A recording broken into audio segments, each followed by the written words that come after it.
Suite du chapitre sur les variables aléatoires. Donc la dernière fois dans la leçon, on s'est arrêté ici sur la résolution de cet exemple. Alors on va pouvoir attaquer le dernier paragraphe dans lequel on va vous parler d'espérance, de variance et d'écart type. Alors on a déjà croisé l'espérance, sans le savoir, dans la situation B, page 309, qui était donc une introduction à cette notion. Donc on va voir ensemble les définitions, puis les appliquer à un exemple. Alors, plusieurs définitions. Donc, on définit tout d'abord une variable aléatoire grand X qui est donc définie sur un univers oméga. Donc, oméga, c'est l'ensemble des issues possibles d'une expérience et qui prend les valeurs x1, x2, etc. jusqu'à xn. Et on note, comme d'habitude, PI, les différentes probabilités associées à chacune des valeurs de notre variable aléatoire. Alors, l'espérance mathématique de la loi de probabilité de x, que l'on note.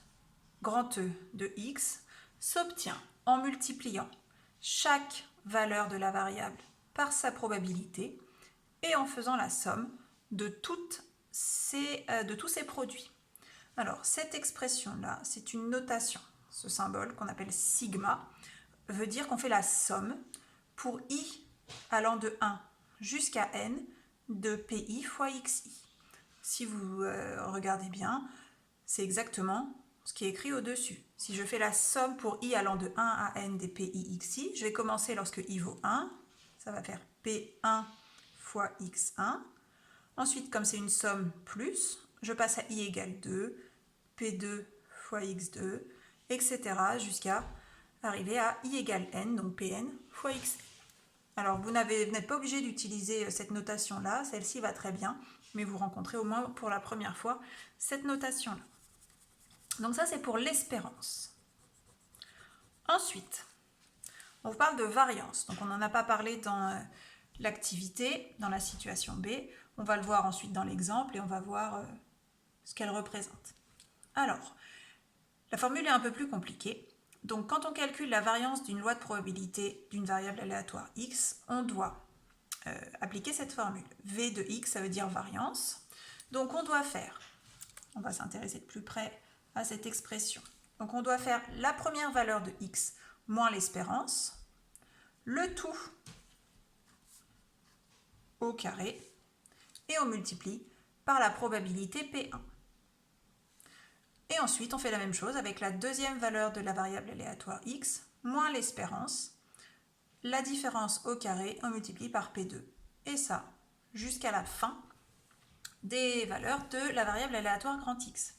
Si je le note en utilisant la notation sigma, je fais la somme de i égale 1 jusqu'à i égale n de pi fois xi moins l'espérance, ça au carré.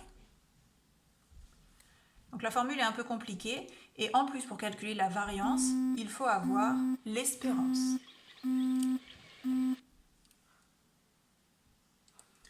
Dernière formule plus simple qui permet de calculer l'écart type. Donc l'écart type qu'on note sigma de x, c'est la racine carrée de la variance. Alors voyons maintenant un exemple d'utilisation de ces formules. Pour cet exemple, on reprend le jeu de la dernière méthode étudiée, celle où on avait obtenu cette loi de probabilité-là.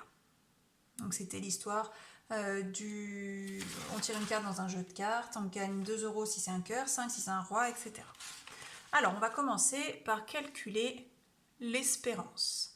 Donc espérance que l'on note grand E de x qui est égale à la somme des PI xi. Donc pour calculer la somme des PI xi, on va avoir besoin du tableau. Donc je commence avec la première colonne, PI xi, ça fait donc 21 sur 32 fois moins 1.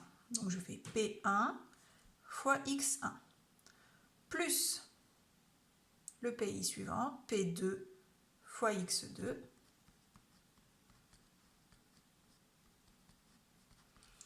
et on continue de cette manière-là jusqu'à la fin du tableau, P3 fois x3 plus P4 fois x4. On finit le calcul en utilisant la calculatrice. Pas besoin que je le fasse en même temps que vous, vous pouvez vérifier. On obtient 15 sur 32. Alors 15 sur 32, ça fait environ 0,47. Ici, notre variable aléatoire grand X était un gain en euros et donc notre espérance est également en euros. Cette espérance indique que lorsque l'on va répéter un très grand nombre de fois cette expérience, donc faire ce jeu un très grand nombre de fois, eh bien, en moyenne, on peut espérer gagner 0,47 €.